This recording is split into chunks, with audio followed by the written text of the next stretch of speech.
ဒီကနေတပိုင်းတော့ TP နော် TP ဆိုရင်လေပါချွန်းတဲ့စိန်စာလို့ခေါ်ပါတယ် TP ဆိုရင်အင်္ဂလိပ်နာမည်ခေါ်ပါတယ်နော်TP ဆိုရင်သူတွေ့ပဲမိကျိုးမှာပေါကျိုးတွေ့ပါတယ်နော်ဒီကနေဆေးလီမိုတွေ့လားဗျာဆေးလီမိုဆိုရင် ECN ထောင်းတဲ့အနောက်ကျိုးနော်ပက်တလီနောက်ကျိုးပေါကျိုးမရောက်နော် ASM ပိုင်းတက်မယ်ဆိုရင်ECU ECI အနောက်ကျိုးပေါကျိုးပဲခေါ်ရပါတယ်နော်โอเค ECI ထောက်မဲ့အနောက်ကျိုးဆဲလီမိုနော်ပြီး ECI ထောက်နဲ့အပေါင်းကျိုးဝါနေနော်ဝါနေလေဆဲလီမိုမီတာနဲ့စနေဒီစီနဲ့ဆဲမှာထားမယ်ဆိုရင်5ပုမီလာပါတယ်နော်မီကျိုးကောင်းမယ်နော်5ပုလာပါတယ်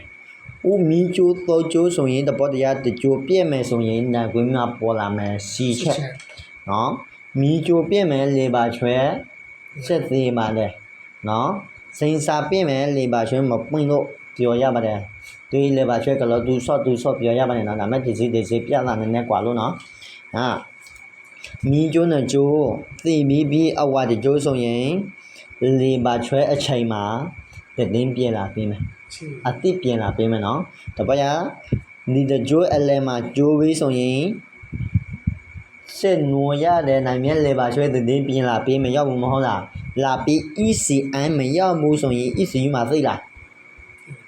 မသိဘူးပေါ့မိကျိုးပြဲမယ်ဆိုရင်လေပါချွဲဆိုရင် ECI မှာတင်းမလာပေးဘူးမဟုတ်လားပေးမရောက်ဘူးဆိုရင်အဘူကြီးတဘောတရားဘူကြီးနောက်မှာဟုတ်မှာโอเคဒီအဝါရွယ်သိပြင်လာပေးနော်မီကျိုးတော့ကျိုးဆိုရင်ပြက်မယ်မီပေါ်လာမယ်စီချက်နိုင်ွယ်ပြီးမှနော်စိန်စာ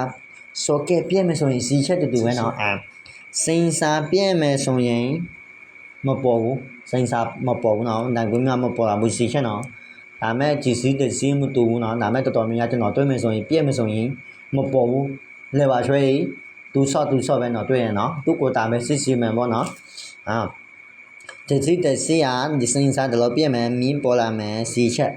တစီမပေါ်ကိုတာပဲစစ်မယ်နော်ပြီးဆဲလီမွာတဲ့ ECU အပေါလေးပေါက်ထားပါတယ်နော် ECU အချောင်းတွေ့တာပေါက်ချောင်းရှင်းတယ်နော်ပြီးဆိုရင်အဝါ9ပေါက်ဝါနေ6ပေါက်သူသိမယ်မီကျိုးကလောရေးထားပဲအဲအကြောင်းမသိဘူးလားဆိုင်ကပြင်ဝိဝါတိုင်းဝါတူဖတ်တူပဲနော်ဝါတူဖတ်သိမယ်ဆိုရင်ဒါမဲ့မီကျိုးရောက်မှနည်းနည်းกว่าပဲဒါမဲ့လော့တူပဲနော်သူသိမယ်ပြီးဆိုရင်မဲပြတကြွအမြဲပဲပါမယ်တော့ဖွင့်မှ ECU လော့ရမယ်လေဟုတ်လားပလန်ကောမှာမီမထည့်ဘူးဆိုရင်မပါဘူးလားပါပါတယ်နော်အဲအကြောင်းဒီမှာတပန်ပဲစီမယ်နော်โอเคဒီကနေလေပါချွဲမပွင့်လို့မီးပေါ်လာမယ်စီချက်လေပါချွဲစိတ်သေးတယ်အဲအကြောင်းမီးကျိုးမှာနေပိုက်ပဲစစ်စီရမယ်နော်တပါပါကြဟော